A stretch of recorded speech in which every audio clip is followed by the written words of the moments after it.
lines that John's been outlining, but actually that incorporate a lot of the Toby was talking about yesterday. I will recap some of what Toby said. So the first thing in Plymouth is we, about 9 years ago, began to recognize that new public management is the problem. So new public management is the name of the model of public service delivery that we all work in, have all been working in for about 20 or 30 years. It's really focused on three things: competition or markets, metrics, targets, measures, and in order to deliver those two things, you need loads and loads of managers, and it's a very managerial approach to this paradigm. What the academics will tell us is that there's little or no evidence anywhere in the world that it actually works in complex human environments. It's great if you're making widgets, but not if you're really working with people. And part of the reason for that is linked to Toby's work around complex adaptive systems, that it assumes things are linear, so that A causes B. And what all of us know that work in health or other kind of health and social care environments is these are really fundamentally big interconnected systems. We don't really understand why people leave them, why they get better, why they desist, however you want to phrase that. It also functions in hierarchies, and that tends to deny staff the three things we know from research. All staff need to have a happy and fulfilled work life, and they are mastery, autonomy, and purpose. So there's the ability to be good at a thing. Autonomy is to have some control over the way you work, and purpose is the sense of a difference. And essentially what happens in new public management is you tend to get very hierarchical teams where you've got very highly trained, very highly skilled and experienced staff being micromanaged by managers in order to achieve quantitative proxy targets, rather than kind of liberating them to skills and expertise in much more thoughtful ways. So some of our experience, so we've been doing this since about 2012, from our experience, but also from a big project we had of scanning research. So quantitative proxy targets always create gaming. So a quantitative proxy target is essentially, the world's complex. We can't measure the things that are perhaps important to people. So we pick a kind of proxy thing to measure, and they bear little or no resemblance to the lived experience of people. So for example, to pick on a public health target, there's a target in substance misuse called successful completion. The definition of that is a person was discharged not on methadone and did not return to that service within 6 months. As part of a listening exercise, I interviewed a successful completion who was literally living in a wheelie bin, injecting into his neck 4 times a day. So he'd been ticked as a success, and clearly he wasn't a success. On the other side of that, there's a target in smoking cessation called a 4-week quit. So a smoker goes to a smoking cessation service. They prescribe him nicotine, something he can buy freely in a shop, and they stop smoking for 4 weeks. Any smoker will tell you that's not actually a genuine quit. Now, alongside that, what we know about smoking cessation is it has really poor take-up amongst poor smokers. What's really popular with poor smokers is vapes. So in a project we had where we gave away lots of vapes free to people, that reduces their risk of dying by about 95%. None of them count as a success because they're not a 4-week quit. So it drives all kinds of unlooked for consequences. And it's important to remember people aren't doing these things because they want to do bad things. They do these things so they want to do good things. But this is about the unintended consequences of this particular approach. The other thing is that in complex adaptive systems, services and people can't deliver outcomes, the kind of jargon, our emergent properties of the whole system. The best any one service can do is deliver an output, which you might think of as a kind of marginal gain. So we might teach a person a skill, and that might reduce their risk of a thing by about 5% or 4%. But that's not going to culminate in them actually leaving the system. Lots of the practice in systems and services that are commissioned under this paradigm become highly routinized and algorithmic. And the nature of the conversations people tend to have is essentially pattern recognition. Someone comes into your service, they speak to you about their life, and what you're listening for is certain cues to match them pre-organized package of care, 6 sessions of CBT, so many sessions of something else, rather than a kind of an open exploration of who they are and how you might understand value in their life. So what we've been trying to do is, since 2012, is to try and incentivize cooperation rather than competition. Try to develop ways of including all actors in systems in understanding what value looks like in a system. And kind of our key assets in that are experimentation, thoughtfulness, and learning. So this kind of relates to Toby. Toby talked yesterday about the human learning systems approach. So the way we're often asked, well, if you're not doing new public management, what are you doing? And so we would say, well, first of all, we give up the idea that anyone can control complex systems. We've got another new health secretary who everyone believes is in charge of the NHS. Anyone who works in the NHS knows nobody's in charge of the NHS. It just kind of is and moves in mysterious ways.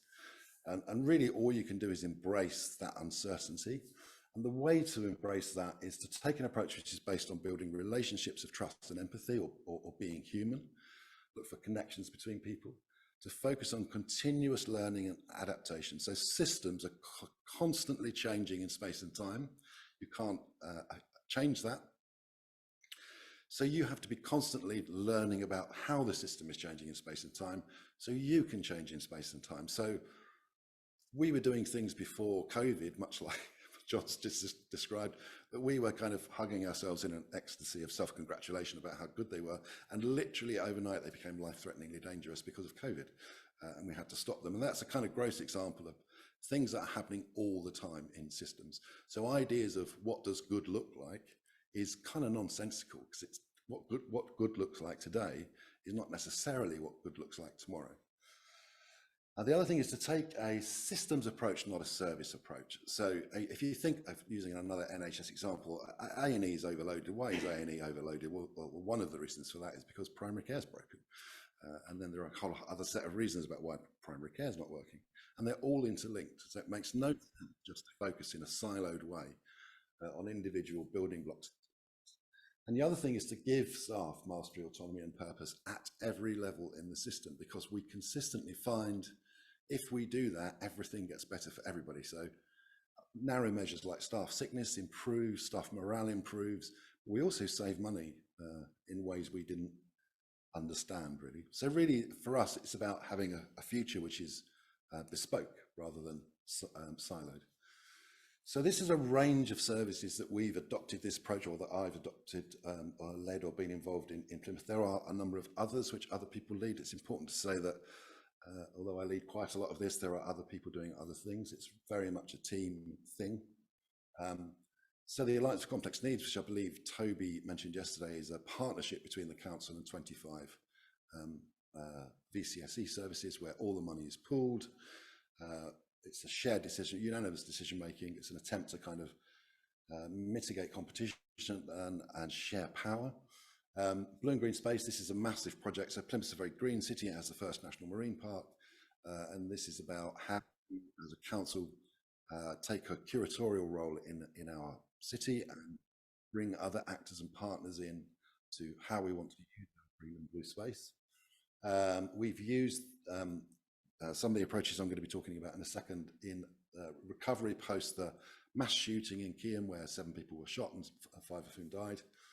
We've used it with complex obesity problems with children, and then some experiments we've done around giving away free vapes to vulnerable poor people, and a different approach to economic development in the city. So really, the kind of backdrop for this, if you like, the stage that we're all kind of dancing on, is what Plymouth as a city has committed to. And Plymouth has committed to this under many different administrations. So since 2012, we've had many different colours of lead council. So we're committed to listening to citizens actively, iteratively, and in multiple ways. And then we're committed to acting on what we learn from citizens and listening again. So it's this kind of circular, iterative process. We want to develop a shared sense of place with our citizens. We don't want to be dictating stuff. We genuinely want, we genuinely believe if we want to transform our city, we need to do it as a collective. And that kind of leads you to critically examining all of our service approaches. So we are committed to examining all aspects of service in the light of what we learn through discussion with our partners and citizens, and to take this kind of curatorial role with a broad range of partners. If we've got no money anymore, and we certainly haven't, and we have no staff anymore, and we certainly don't, then you need other people to come and play in your space. And why would they do that unless you're going to be very generous about the vision thing and what we all kind of want to co-create? We're committed to being a compassionate and trauma-informed city. What that means in terms of services is recognizing the many ways services unwittingly re-traumatize people. This idea of you go to a service and the service says, you're not sick enough yet, come back when you're a lot sicker and we'll do something for you. We're really committed to experimentation with forms of service, with functions of service, with the conceptualization of issues. So very kind of fundamental reappraisal of everything we do. And also providing a permissive, supportive and appropriately challenging ethos for officers. If we're kind of gobbing off about mastery, autonomy and purpose for services in the city, we also need to apply those principles to our own staff. So there are kind of three key concepts. They're all interrelated that I'm going to talk about now. So the first is the recognizing and change as a cultural project. So historically in new public management, something's not working and someone says we need a restructure. So they essentially conceptualize the problem in structure. And what we repeatedly find is it's nothing to do with structure. The issue is cultural. And almost everything we do when we're reshaping things is about building a new culture together. We work really hard to build empathy and understanding between actors in systems, because new public management drives competition. You know, why would John's service, if they think they've got a unique selling point, and spoiler alert, they don't, why would they share that with another service down the road if in 3 years' time they're going to have to fight over an ever smaller sum of money? We try to reframe problems positively rather than negatively. So we recognize that nobody's deliberately trying to do the wrong thing. Everyone wants to do the right thing. And you know, if people are resistant to change, we as leaders need to understand that's because they're highly affiliated to their current service, and our role as leaders is to build bigger affiliations to the city. And the way you do that is by engaging people in the process of change themselves. So by co-designing experiments, by carrying out the experiments, by being a participant in the listening exercises that we do. And that very much is also about encouraging managers to be leaders rather than managers. So we see leaders as teachers and facilitators and learners and colleagues and experimenters, rather than as that person that comes in and says, have you had your lunch break, and have you hit your targets? It's a much more kind of human way of being. The second thing is learning is our strategy. It is the thing on which everything else is based. Recognizing it's our key asset, because the system's always changing, because we need to be continuously probing how we're doing and adjusting in real time. Learning through listening. So we use multiple methods, and in the workshop I might talk a bit more about the way we use appreciative inquiry, but we use multiple methods and we use them constantly. But we also learn through experimentation. So quite often systems are kind of undisturbed. They're like a still pond. Nothing has happened in that system for years and years and years. And sometimes we just throw a stone in it through doing an experiment just to see what happens. Because in throwing the stone in the pond, you create ripples, and you can follow the ripples and see what's connected, how things are connected, and then try something else. We also learn from research, in a fairly conventional way. It's not all kind of, strange and new. We do traditional things too. but learning from each other. So we really encourage things like shadowing, people spending time. So for example, we would encourage a commissioner to spend a week in a service you've commissioned. So I did this one commissioner who said, I've been commissioning this service for 20 years. I've just spent 5 days in that service. I've learned more in those 5 days than I did in the quarterly performance management meetings I've been running for the last 20 years. The other thing is about encouraging this for everybody at every level in the system. So continuous learning for everybody. No one is exempt. Everyone's a learner. And all of this is about trying to understand what value looks like, to understand value in people's lives, understand value in people's services, rather than to hit targets. And the third kind of principle is valuing our people. So lots of people talk about workforce development, and I think what they mean by that is giving them access to lots of training and skills. We absolutely do that. But the other thing is this idea of workforce empowerment. So if you want to make thresholds and boundaries fuzzy and permeable so they work for people rather than against people, really the only way you can do that is by empowering the public-facing worker to exercise discretion. And that's a process, given the way they've been managed historically, that's a process of support, of learning, of permission, to enable people to get to a point where they feel safe exercising discretion. And the other thing is engaging people in our staff, all of our staff, managers, commissioners, in idea generation and practical experimentation. People are much more likely to feel involved if they've been involved. So we try to do that. And what we're trying to do through all of this is create a sense of shared endeavour. So in practice, how do we do that? So this is a fairly broad brush thing. It's kind of the approach we would use regardless of the system. So the first thing is about practical support. So we might go into a system, let's say it's the primary care system. We would provide workshops for people to give them theories and tools, and more importantly, time to plan things together.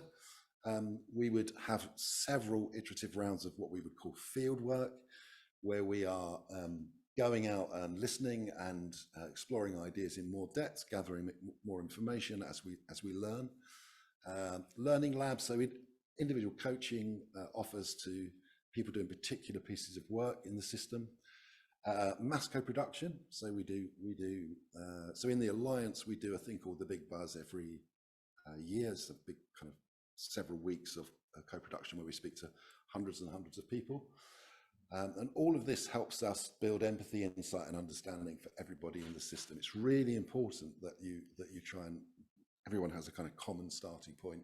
And I recognise, if I'm doing a piece of work with John, that the reason John does this thing that I don't like, but it's not because he's a bad actor. It's because there's more than one way to do a thing. And then there's kind of an exploration phase. So the beginning of the process is really, so the first thing is a thing that we call truth and reconciliation. So for me as a commissioner, there, in 2012, there was a period where we had to sit in meetings and say, look, my name's Gary and I'm a commissioner and I've done some really terrible things unwittingly in the last 10 years. And similarly, for services to hear from people that use their service, that thing that you really like in your service, that actually makes my life worse. So everyone on the same platform. We do an introduction to systems leadership, and that would include a thing called fellowship or fellowship, which is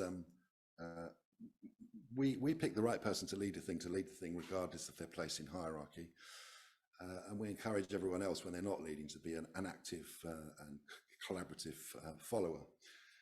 We create empathy maps. So we do lots and lots of listening. That tells us about people's lived experience, and we create kind of empathy maps of those across the system to build an understanding of everybody's life in that system, because the way we were doing things wasn't working for anybody. It didn't work for the commissioners, it didn't work for people delivering the service, and it certainly wasn't work for the people receiving the service. We agree where we're going to do the inquiry, plan the field work, and then go out and do the field work. And then we would kind of do kind of thought experiments where you kind of create a cast of characters around a particular person that you've derived from your learning. And then there's a kind of development and delivery phase. And I deliberately haven't separated these because part of our practice is that nothing is ever settled because the system is always changing. So you need to be, you're doing stuff, you're delivering, but you're constantly listening and redeveloping. Yeah, so you develop scenarios to focus your design work, generate lots of ideas. It's quite a challenge in the beginning to do this because people self-censor because they've spent years making suggestions that someone has said, oh, that's ridiculous, we can't do that. We try and get people to, in an uncensored way, just chuck out dozens and dozens of ideas, identify your system principles, how are you going to kind of guide this system, and then try things with people in the system. What you're essentially through all of this, you're creating this kind of narrative which mobilizes action by engaging everybody in this process, by doing all this kind of collective learning. You're kind of building, it becomes impossible not to change because everybody is changed by the process of learning about change. And then you repeat this endlessly, you never stop.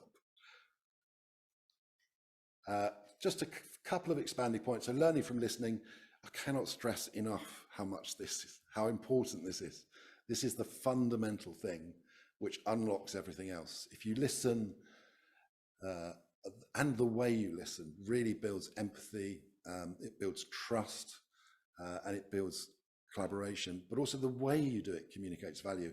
I did a project with street cleaners. If I 5 in the morning and I sit on a bin lorry with a bin man and I talk to him about his work experience, that communicates to him, I am genuinely interested. I've got up at, I'm sitting in your bin lorry talking to you about your job. I've not asked you to come into an office at 2 o'clock at my convenience. It's really important to kind of act out the values you're trying to build. We repeatedly hear how rejected and ignored people feel. We repeatedly hear how everybody is traumatized by the system. That's not just the people using it, it's the staff as well. How people really value connection. I mean, COVID was a great example. Everybody kind of came together in a kind of a spirit of the Blitz kind of way. We did a big listening project around that and everybody loved it. They were all kind of working together. They felt they had a common purpose. Targets went out the window. It was all about connection and value and kindness. And it kind of unlocks people's potential. Yeah, the practice of learning through listening. So the way we do this, again, I can talk about this in the workshop, it builds understanding because we do it together. It builds empathy because we do it together. It builds trust because we do it together. It gives us legitimacy because we talk to hundreds of people. So the fact that you've got a service user group of 6 people that you've spoken to for the last 20 years, well, we can say, well, actually, we've spoken to 350 people you've never spoken to, and they don't agree. So it gives us lots of legitimacy, but it also gives us direction because they tell us what we need to do. And it's intrinsically asset-based because it starts where people are, not where we would necessarily like them to be. The other thing is, why do we do rapid prototyping, or why do we call it prototyping and not pilots? There's a whole kind of baggage attached to the word pilot. Typically, someone says we need to do a pilot, and you do a business case, and then you go through various processes, and 6 months later, you might be in a position to start, and actually the moment has passed. Very often in statutory service, you'll hear someone say, we need to be more like the VCSE, we need to be fleet of foot and acting quickly. Oh, this is a way you can do that. You can have an idea and try it and create a really permissive environment for staff at every level to try things. You're encouraging people to be thoughtful about their work and to try things. Failure is, the fact that something fails it is important, but it's not important in the way people think. Failure is important learning because it means you won't do that again. You'll try something else. So don't be afraid of failure.